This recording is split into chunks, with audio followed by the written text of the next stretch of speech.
Let's get one thing straight. Almost everything you've seen in movies about the medieval peasant's house is a lie. That charming little cottage with the warm, crackling fire? Not real. Try a one-room shack you shared with your animals filled with so much smoke it was hard to breathe. And the smell? Well, that's a whole other problem. So forget the fairy tale. We're about to show you the desperate, ingenious, and sometimes disgusting ways they truly lit their world after the sun went down. And it all starts with a weed you've probably stepped on 1,000 times. You know that feeling when you stand too close to a bonfire and get a face full of thick, stinging smoke? Now imagine that happening inside your living room 24/7. That was the peasant's primary source of light. Forget a cozy brick fireplace. We're talking about a shallow pit in the middle of a dirt floor called a central hearth. As historians like Joseph and Francis Geese document, most of these shacks had no real chimney, just a small hole in the thatched roof to let some of the smoke out. Keyword, some. The rest of it stayed inside with you. It clung to your hair, your clothes, the damp walls. Your eyes would be constantly watering. You'd live with a permanent cough from breathing in soot. And the light itself, it was a flickering, angry orange glow that made the shadows in the corners dance and twist. It didn't get rid of the darkness, it just made it more menacing. Think you could read the back of a medicine bottle using only the light from a single burner on your stove? Now, try it while a friend blows campfire smoke directly in your face. That's the reality we're talking about. So the fire was a smoky, stationary mess. But what about when you needed to see something across the room or had to find your way outside at night? That's when things got truly desperate and a whole lot greasier. So what was the greasy, desperate solution to moving around in the dark? Get ready, because this is one of the most disgusting and brilliant bits of DIY survival in history. It wasn't a candle. It was something called a rushlight. First, you'd head out to a marshy, damp area and grab a handful of common reeds, or rushes. Then, you'd have to painstakingly peel back the outer layer, leaving just a tiny spine of the fibrous core to act as a wick. The real magic, though, was the fuel.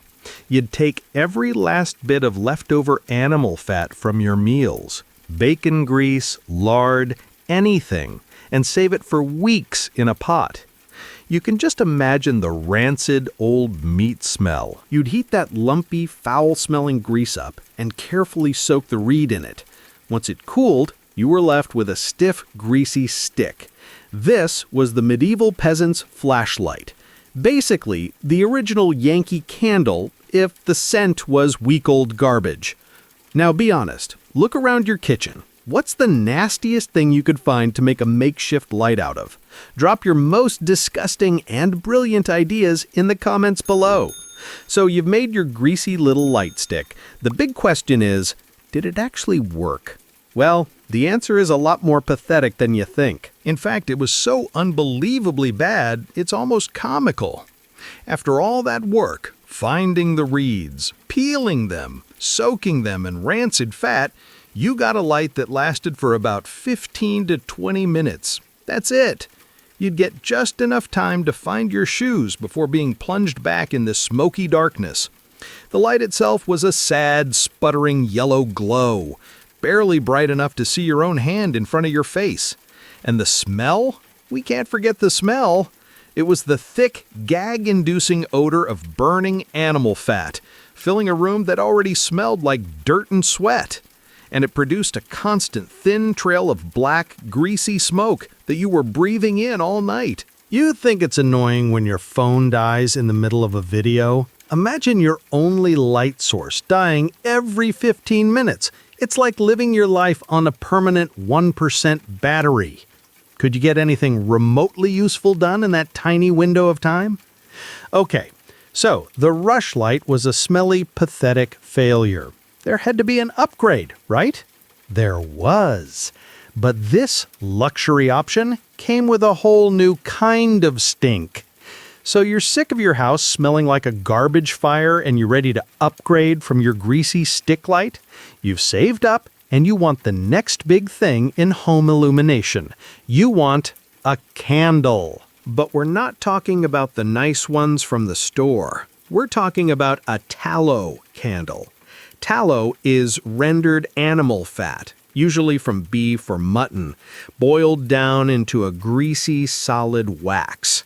The light was definitely better than a rushlight, steadier and a bit brighter, but the smell was still there, that distinct scent of burning fat, like a barbecue grill that hasn't been cleaned in a year. And the cost? This is where it gets crazy. A single tallow candle could cost a skilled peasant his entire day's wages. Let that sink in. A full day of back-breaking labor, from sunup to sundown, traded for a few hours of dim, smelly light. If you think that's a brutal deal, hit the like button to feed our digital fire, and subscribe to the Brotherhood so you don't miss these stories. So even the peasant's good option was expensive and gross. But here's the kicker. The rich, they weren't using these at all. Their world and their light smelled a whole lot sweeter. So if the peasant's world smelled like burning fat, what did the 1% use for light? The answer is simple. The crystallized labor of thousands of tiny flying insects. I'm talking about beeswax candles. And they were a universal way from the peasant's stinky tallow stick. Instead of the gag-inducing smell of rancid grease, a beeswax candle gave off the faint, sweet scent of honey. Instead of a sputtering, smoky yellow flame, it produced a bright, steady, and nearly pure white light. You could actually see colors properly. You could breathe without coughing. This was the original class divide, written in flame.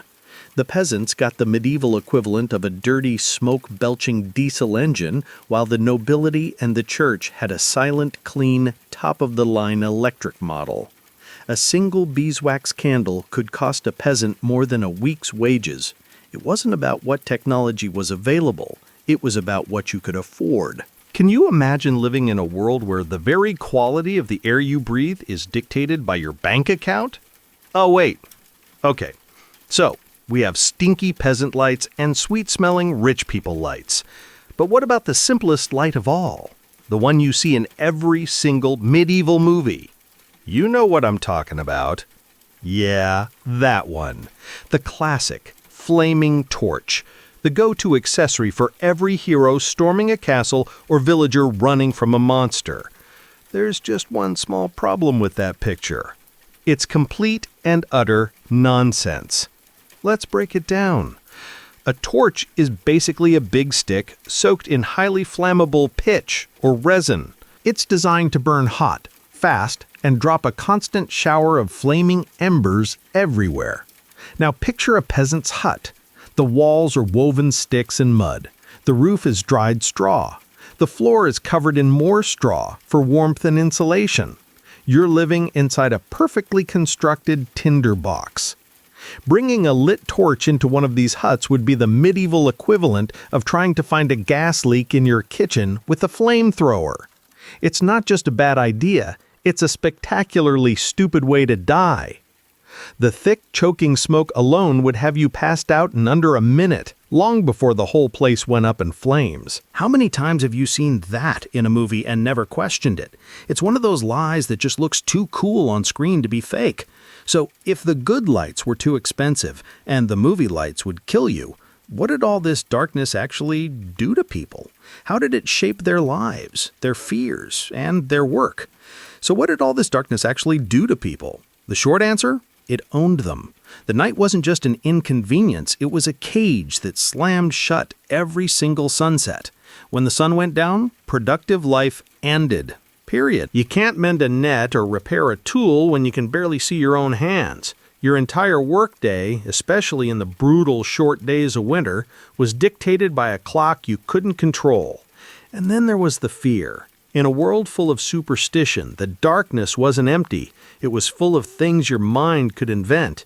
Every strange noise outside, every creak of the damp wood in your hut was amplified. Was it the wind or something else? You'd spend hours just listening, wrapped in a smoky blanket, your heart pounding at every unfamiliar sound. We complain about getting bored when the Wi-Fi goes out. Imagine your entire world shrinking to the 3-foot circle around a smoky flame for 8, 10, even 12 hours, every single night. It wasn't just the fear. It was the isolation, the constant cough, and the bone-deep cold that the darkness actively protected. Here it is. The story of the medieval peasant isn't just about farming or fighting lords. At its core, it's the story of a war against the dark. That smoky fire, that disgusting, greasy rushlight, that single expensive candle bought with a day of sweat and labor, they weren't just tools. They were weapons. Pathetic weapons, maybe, but they were weapons in a battle that restarted every single evening. Every single flame, no matter how weak or smelly, was an act of human defiance. It was a stubborn refusal to completely surrender to the night. It was the drive to steal just a few more precious smoke-filled minutes from an oppressive darkness that wanted to swallow everything. So when we think about medieval survival, we should think about this: the desperate, ingenious, and deeply human need to push back.